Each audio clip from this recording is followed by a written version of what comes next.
No offense, but if it was Boston Celtics versus the Golden State Warriors or the Boston Celtics versus the Houston Rockets, not many people are going to be hyped about that.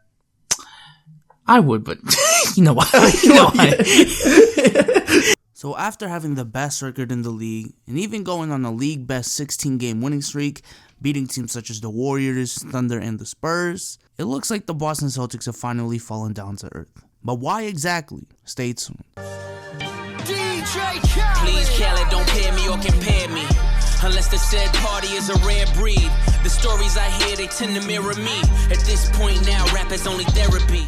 But before we get started, let's go ahead and shout out the sponsors of this video, SeatGeek. SeatGeek is an app that gets all the prices from all over the web and puts them into one app so you can find the best deals for whatever event you want to go to. The best deals are marked with green and the bad ones are marked with red. And you can even see what your seat looks like before you go. And you can use code BSOULS for $20 off your first purchase. I used the app to go to the Celtics versus Pistons game, and SeatGeek made the whole process really simple and easy. So go ahead and check the description to learn more. But with that being said, let's talk about the Boston Celtics, because in their last 11 games, they've been under 500, being 5-6, causing well-deserved concern. And here are the 3 biggest reasons as to why the Celtics have been sucking lately. Number 1, defense. So the main thing that was separating them apart from the other teams in the league was their defense. But the Celtics have taken a huge dip in this category. In the first quarter of the season, basically the first 20 games, the Celtics were undoubtedly the best defensive team in the league, having an insanely impressive defensive rating of 96.8, holding teams to under 95 points 12 times in their first 20 games of the season. However, in their last 17 games, the story has been wildly different.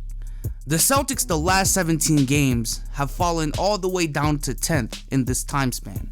And while relatively speaking, 10th in the league is still good, it's bad because the Celtics defense was the part of their game that differentiated them from the rest. And they've been playing just slightly above average the last 10 games. And just so we're not confused, when I say 10th in the league, I'm saying in the last 17 games, they've been 10th in the league, not season long, because season long I believe they're still top 3, but in the last 17 games where they've been struggling, that's when they've been 10th in the league. And remember the whole giving up 95 or more points only 8 times in the first 20 games that I was talking about? Forget that, because the Celtics have given up 100 plus points in 10 of their last 17.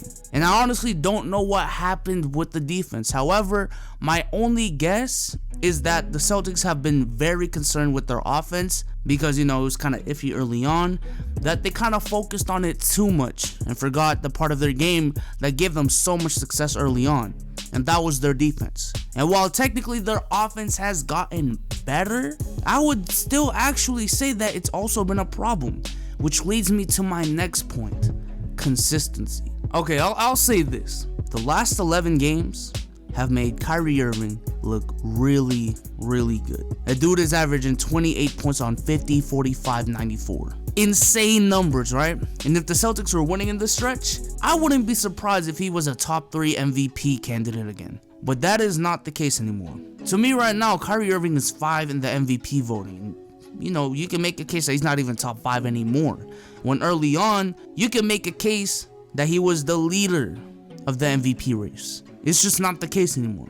Look, as a Celtics fan, I watch the games, right? If you're a Lakers fan, you watch the Lakers games. If you're a Miami Heat fan, you watch the Heat games. I'm a Celtics fan. I watch the Celtics games more than I do with any other team. And when I watch the games, I remember early in the season, the Celtics prided themselves in the next man up mentality, where it didn't matter who was on the court. They were going to play the same way every single night, like there was no injury or there was no off night because someone else was picking up the slack. Kyrie Irving's having an off night? No problem, Brown to the rescue. Brown having an off night? Al Horford got you. Just overall, the team was pretty consistent in their play, regardless of who was hot or not. But that hasn't been the case for the past 10 to 15 games. There's also been a lack of ball movement as of late, and that was another part of their game that separated them from the rest. And going back to Kyrie, look, I think the Celtics have been relying way too much on Kyrie. What made the Celtics so dangerous in the beginning was Kyrie was adding to the Celtics system. However, right now it just feels like the Celtics have relied so much on Kyrie's offense because no one else aside from maybe Tatum, the rookie, has been consistent offensively. There's a lack of consistency is the biggest point.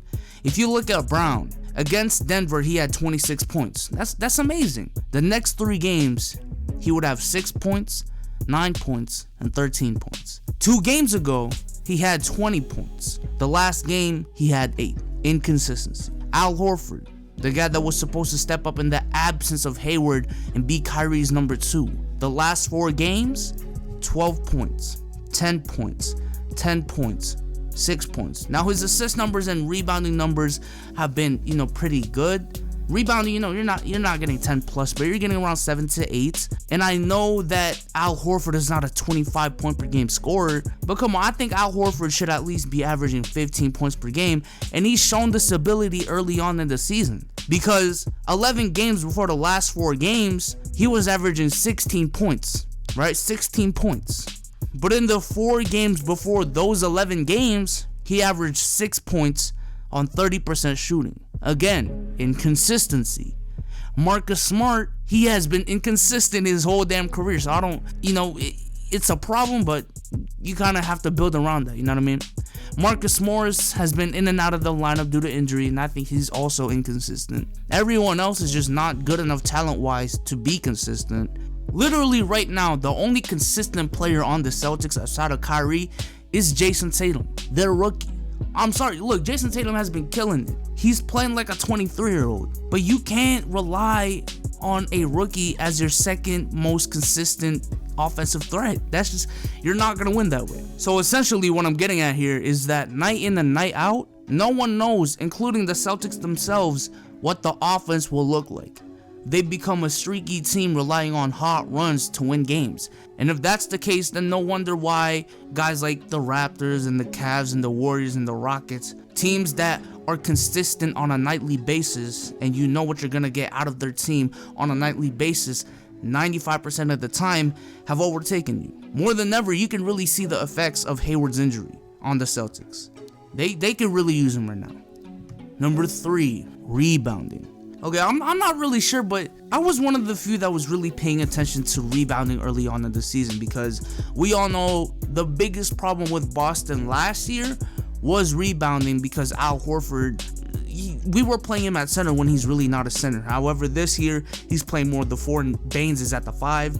So, it's a little bit better, but I was paying attention early on because of that problem. And early on, the Celtics were amazing on the boards. They were averaging 47 rebounds a game, and they were good enough for 4th best in the league. However, since then, Lord save me, please give me a Christmas present to fix this because, bro, they've fallen all the way to 24th in the league. That is horrendous. Early in the season, every time I look at the box score, you would see like 5 to 6 to 7 Celtics players with 4 to 5 plus rebounds, which was great. It showed that it wasn't just the bigs going on the glass, it was a whole team effort. You were getting rebounds from Brown, you were getting rebounds from Rozier, from Smart, from Tatum, you were getting that. It was everyone. However, recently, I don't see it that much. And the Celtics bigs, they've never been, 10 plus rebound per game guys, so you can't really rely on them to pick up the slack of the other guys. So again, I think that is a problem they really have to fix as well. So remedies, right? What are we thinking of to solve the situation at hand? People always want to think of a trade, but I really don't think people get how hard it is to trade someone in the NBA. Like, okay, these GMs are actually people, right? And they've built relationships with players as people.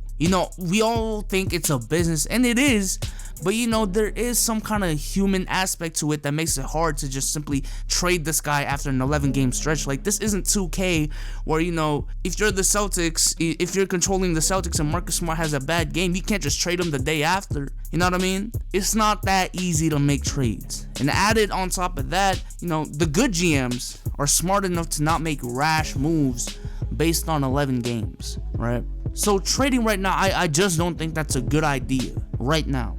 You know, if we're 20 games later, near the All-Star break, and this shit still continues, then I'll consider it. But for right now, I don't think we've gotten to the point where we should be looking at trades. And I'm gonna be honest, yo. I think the best thing the Celtics can do right now is to fix everything internally. And I think all of the problems the Celtics are facing can be fixed through coaching. Because I'm not gonna lie, Brad Stevens has been pretty underwhelming in this stretch. But consistency from guys like Horford and Brown and relying too much on Kyrie, that can be fixed through coaching and enforcing ball movement. Now, of course, it's not all coaching, right? For this to work, Horford has to execute, Brown has to execute, Smart has to execute the plan. But I think it starts with enforcement of the plan. Defense as well. I think this can be fixed internally.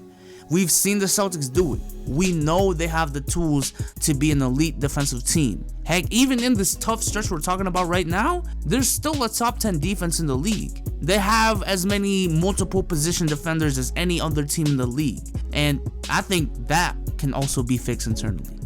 Now, rebounding, again, look, I think this can be fixed internally too. When you're starting 2 through 5s are all 6'7" and above, and your point guard is a serviceable 6'3", and you got guys like Marcus Smart and Marcus Morris and Daniel Tice coming off the bench, I think through coaching, rebounding can also be fixed as well. The question is, will it? And I just think the Celtics really need to regroup because it just seems like they're all over the place right now.